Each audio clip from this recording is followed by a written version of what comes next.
Xəzərin durumu balıq bazarını silkələyir. Proses belə davam edərsə, balıq artıq əlçatmaz bir məhsula çevrilə bilər. Kimyəvi tullantılar uzun illər Xəzərə ciddi ziyan vurduğundan bəzi balıqların nəsli artıq tükənmək üzrədir. Buna Xəzər dənizinin həddən artıq çirklənməsi təsir göstərib. Dövlət səviyyəsində bir sıra tədbirlər həyata keçirilsə də problem tam aradan qalxmayıb. Hələ də bəzi sənaye müəssisələrinin çirkab suları təmizlənmədən dənizə axıdılır.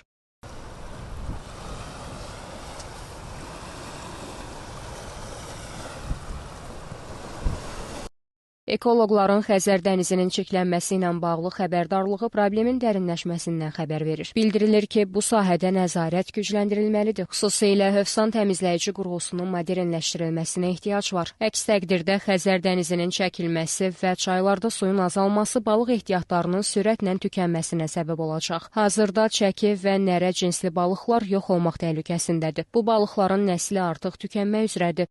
Keçici balıqlar var, yəni dərin sularda yaşayır, amma nəsil vermək üçün onlar çaylara, sahil zonaya gəlirlər. Təbii ki, Xəzərdə suyun səviyyəsi aşağı düşübsə, həmin ərazilərdə artıq su yoxdursa, onların nəsil vermək problemi yaranır. Harada nəsil vermək və bu təhlükə gündən-günə artmaqdadır. Amma suyun səviyyəsinin 2 metrdən artıq düşməsi birbaşa təsir edir və təbii ki, bəzi ərazilərdə elə yerlər var ki, onlar heç çaylara, kanallara, sahil zonaya gəlib çıxa bilmirlər və onların nəsil verməsi təhlükə altındadır.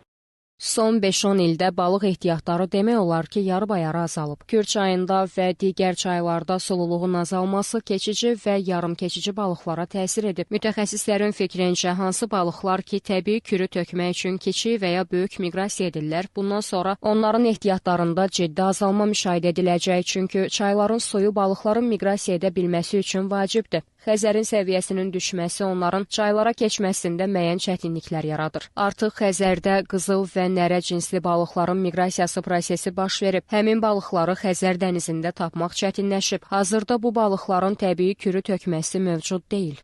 Xəzər dənizinin səviyyəsinin azalması əlbəttə ki, balıq və balıq məhsullarının ehtiyatlarına Xəzər dənizində və daxili sularda birmənalı olaraq mənfi təsir göstərib. Bu, əlbəttə ki, çaylarda kürü tökülməsi əsas olan çaylarda sululuğun səviyyəsinin azalması ilə də bağlıdır. Eyni zamanda burada antropogen faktoru da istisna eləmək olmaz. Bu hansı faktordur?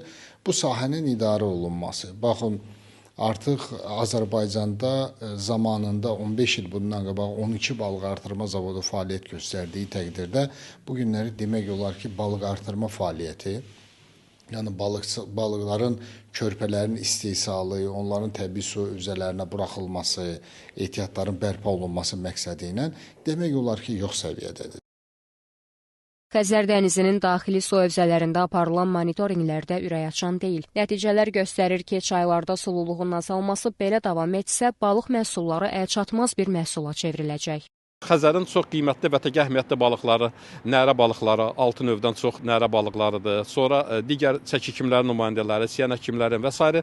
hansı ki, yarım keçici balıqlar Xəzər dənizində yaşayıb kürləmək üçün sahil zonaya, yaxud çaylara keçirdi. Bunlarda da müəyyən problemlər yaranıb.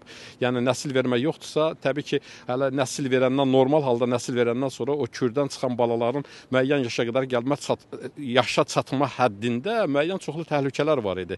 Yəni, o həddə çatana qədər balıqların çox az qismi gəlib həddə çatırdı. Əsrin əvvəllərində nərə balıqları Vilək çayına, Lənkəran çayına, Kür çayına, yəni onlardan tonlarla ovlanırdı. Amma adi, yəni daim rast gəldiyimiz balıqlar, daim qidamızın tərkibi olan balıqlar hal-hazırda yoxdur.